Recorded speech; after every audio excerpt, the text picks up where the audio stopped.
माझा एक प्रश्न आहे की काही आमच्याकडच्या कंपन्या आहेत त्यांना ट्रँकरने हे डिस्पोजल केलं जातं.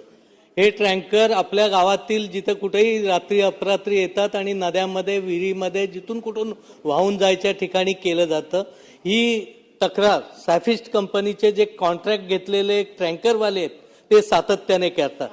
कामत्यामध्ये भास्कर शेठच्या गावातल्या मतदारसंघामध्ये परवा 6 ट्रँकर त्यांनी सोडले होते.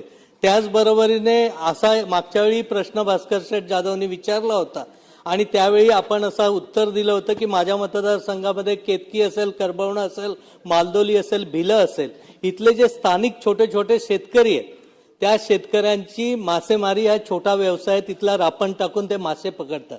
हे पूर्ण पाणी त्या नदी खाडी पात्रात गेल्यामुळे पूर्णपणे मच्छीमारीचा धंदा आमचा बंद होतो. आणि अशा वेळी आपण सांगितलं होतं की ह्या कंपन्यांकडून त्यांना काहीतरी मोबदला देण्याबाबतचा विचार आणि धोरण आम्ही निश्चित करू.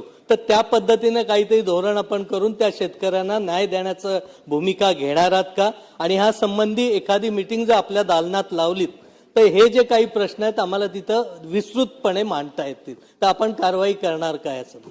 आपल्या संबंधित फॅक्टरीच्या प्रदूषणाविषयी मी आता कारण स्कोपच्या बाहेरचा जरी विषय असेल तरी मी बैठक लावेन. अशा ठिकाणी आम्ही प्रदूषणाचं रोखण्याचं काम करताना पर्यावरण मंत्री म्हणून त्यांना नोटीस देणे, त्यांच्यावर कारवाई करणे हे मर्यादित माझा विषय. त्यांच्याकडनं त्यांना ऑफिशियली काही देता येतं का ह्याच्याबद्दल कुठलेही अशी धोरण किंवा अधिकार नाहीत म्हणून मी त्याच्यावर विचार करू असं सांगितलं आहे नक्कीच. पण त्याच्यावर अजून आम्ही कुठल्याही निर्णयावर नाही पोहोचलो. पण आपल्या विषयावर दालनामध्ये बैठक लावण्याची आपण जी विनंती केली आहे तर नक्कीच ती ही बैठक मी लावेन. ज्या दिवशी अबू आझमींच्या विषयाची लावेन त्या दिवशीच आपल्याला हे निमंत्रण